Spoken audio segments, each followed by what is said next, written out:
नमस्कार। आज हम एफएसएसआई की एक बहुत ही ज़रूरी प्रक्रिया पर बात करने वाले हैं, फूड सीजर। ये एक ऐसा प्रोसेस है जिसमें हुई एक छोटी सी भी गलती किसी फूड बिजनेस ऑपरेटर यानी एफबीओ के लिए बहुत बड़ा सिरदर्द बन सकती है, और एक फूड सेफ्टी ऑफिसर यानी एफएसओ के लिए एक बड़ी कानूनी चुनौती। तो चलिए इसे ठीक से समझते हैं। जरा सोचिए, एक एफएसओ आपके बिजनेस पर इंस्पेक्शन के लिए आते हैं। क्या आप जानते हैं कि उस वक्त सही कानूनी प्रक्रिया क्या है? आपके अधिकार क्या हैं? देखिए, अगर जवाब नहीं है तो ये जानना आपके लिए बेहद जरूरी है, क्योंकि यही जानकारी आपको आगे की बड़ी परेशानियों से बचा सकती है। और यही इस पूरे मामले की जड़ है। प्रक्रिया में एक छोटी सी भी चूक, चाहे वो एफबीओ की तरफ से हो या एफएसओ की, सीधा एक बड़े लीगल डिस्प्यूट में बदल सकती है। इसलिए नियमों को जानना ही सबसे बड़ा और सबसे अच्छा बचाव है। तो ये सीजर या जब्ती की पावर आती कहां से है? ये पावर मिलती है food safety and standards act 2006 से। और आपको बता दूं, इस एक्ट के तहत एक फूड सेफ्टी ऑफिसर की शक्तियां सीआरपीसी के अंदर दिए गए एक सर्च वारंट के बराबर होती हैं। तो हाँ, ये कोई मामूली बात नहीं है। तो सवाल ये उठता है कि एक एफएसओ आखिर किन वजहों से फूड सीजर कर सकता है।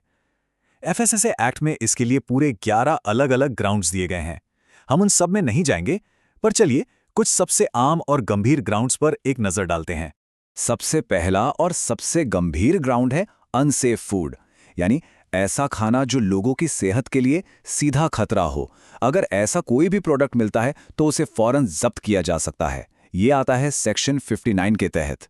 दूसरा बड़ा आधार है एडल्टरेटेड फूड, यानी मिलावटी खाना।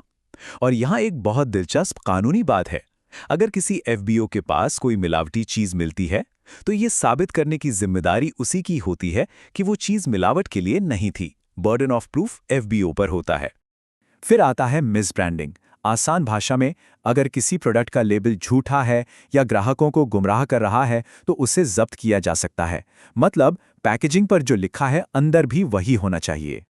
और एक और जरूरी ग्राउंड है सब स्टैंडर्ड फूड। इसका मतलब सीधा है, अगर कोई प्रोडक्ट सरकार द्वारा तय किए गए क्वालिटी स्टैंडर्ड्स पर खरा नहीं उतरता, तो एफएसओ के पास उसे जब्त करने का पूरा अधिकार है। चलिए अब इस प्रक्रिया के उस हिस्से पर आते हैं जो कानूनी तौर पर सबसे ज्यादा जरूरी है, लेकिन जिसे अक्सर लोग नजरअंदाज कर देते हैं, और वो हैं मौके पर भरे जाने वाले अनिवार्य फॉर्म्स। जी हाँ, एक सीजर के दौरान मौके पर 5 बहुत ही जरूरी फॉर्म्स भरे जाते हैं। इन्हें सिर्फ कागजी कार्रवाई मत समझिए। ये फॉर्म्स एफबीओ और एफएसओ दोनों के लिए एक कानूनी सुरक्षा कवच की तरह काम करते हैं। इनमें सबसे जरूरी है फॉर्म 2, जिसे सीजर रिसीट भी कहते हैं। ये जब्त किए गए सारे सामान का एक ऑफिशियल रिकॉर्ड होता है, और ये एफएसओ की जिम्मेदारी है कि वो इसे एफबीओ को मौके पर ही दे। ये किसी भी सीजर की नींव है। तो असली बात यह है कि अगर आपको फॉर्म 2 नहीं दिया जाता, तो उस पूरी सीजर प्रक्रिया को कोर्ट में चैलेंज किया जा सकता है। ये एफबीओ का एक बहुत बड़ा कानूनी अधिकार है। अगला है फॉर्म 3। ये एक ऑर्डर है जो एफएसओ तब जारी करता है जब जब्त किए गए माल को सील करके एफबीओ की ही कस्टडी में छोड़ दिया जाता है। ये एक कानूनी आदेश है कि एफबीओ उस सील किए हुए स्टॉक से कोई छेड़छाड़ नहीं करेगा। फॉर्म 3 के साथ साथ ही आता है फॉर्म 4, जो कि एफबीओ की तरफ से भरा जाने वाला एक बॉन्ड होता है।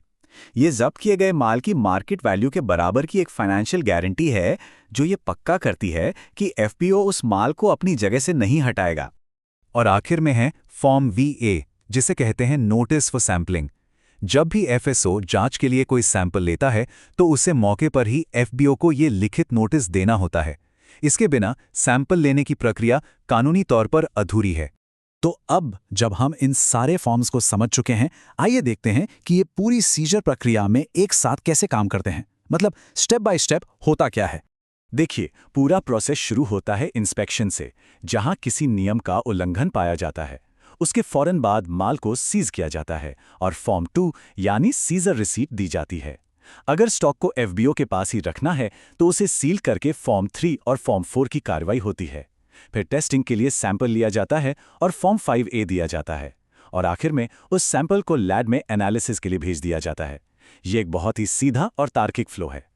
जैसा कि हर कानून के दो पहलू होते हैं, यहां भी हैं। एक तरफ नियम न मानने के गंभीर परिणाम हैं और दूसरी तरफ एफबीओ को बचाने के लिए कुछ बहुत जरूरी अधिकार भी दिए गए हैं। और परिणाम सच में काफी गंभीर हो सकते हैं, जैसे कि अनसेफ फूड के लिए 10 लाख रुपए तक का जुर्माना, और अगर जब्त किए गए स्टॉक से छेड़छाड़ की तो 6 महीने की जेल और 2 लाख का जुर्माना भी हो सकता है। तो आप देख सकते हैं कि नियमों को हल्के में नहीं लिया जा सकता।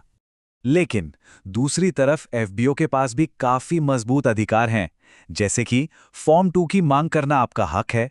आप अपनी खुद की टेस्टिंग के लिए एक काउंटर सैंपल भी मांग सकते हैं, और अगर माल बहुत भारी है तो उसे बॉन्ड ऑप्शन के तहत अपनी ही कस्टडी में रखने का अनुरोध भी कर सकते हैं। ये सब आपके कानूनी अधिकार हैं। अगर इस पूरी बातचीत से आपको सिर्फ एक चीज याद रखनी हो तो वो ये है, बिना फॉर्म 2 के कोई भी सीजर कानूनी नहीं है और बिना फॉर्म 5A के कोई भी सैंपल कानूनी नहीं है। ये लाइन इस पूरे कानून का सार है और दोनों पक्षों के लिए एक सुरक्षा है।